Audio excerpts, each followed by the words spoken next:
RIP Juice World.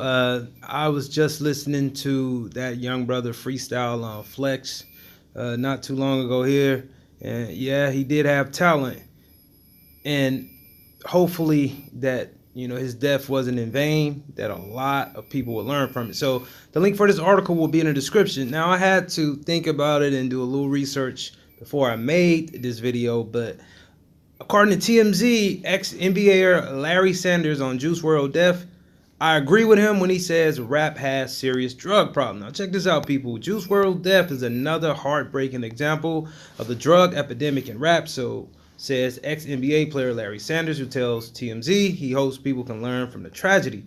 TMZ broke the story. The 21-year-old died on Sunday after suffering a seizure. Law enforcement sources say the robbery rapper swallowed a bunch of perks to hide them from the feds during a drug raid, which could have played a role in his death. Of course, rappers like Mac Miller and Lil Peep have also died due to drug-related issues, and Sanders says the glorification of drugs in rap culture is becoming a serious issue. And I quote, Sanders said, "I think these kids are starting young, and it's getting embedded into the culture. It's an epidemic. Hopefully the kids can learn from these horrible mistakes and make better choices, but it seems like the outcome's the same." Of course, Sanders has been outspoken about his own battle with depression and anxiety and has become an advocate for mental health treatment and hopes people can explore safer options than self-medicating. The conversation is what's going to be important, inspiring the youth to be brave enough to talk about how they feel. Sanders says there's been improvement recently in the world, the music industry, and sports, but says there's more to be done moving forward. Now, these are facts.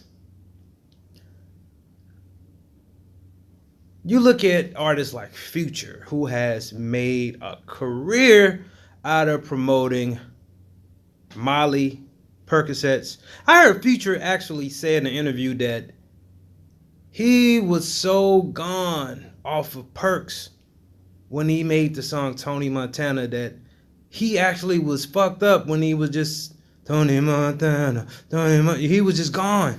So, and people heard him say that. People was like, oh, I want to be that way. So, like I said, you live in a world where people are like sheep. They don't really think about the consequences. If it sound cool, look cool, hey, they gonna do it because their favorite star, somebody they idol, they see on TV do it. So here they go following.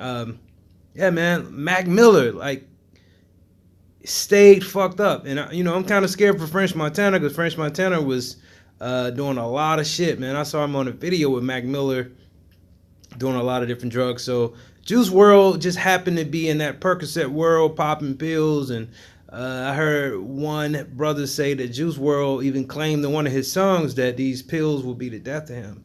And it's a shame that this brother had to be gone at such an early stage in his life. When you're in your 20s, you haven't seen shit. There are people that live to see 80, 90, some even 100. But when you're in your 20s, you haven't seen shit. You really don't know shit. You probably have a lot of money, and that's about it. But life is all about experience and wisdom. You will never know more about this world than someone that has lived longer on it than you, because there is no better teacher than experience. RIP Juice WRLD.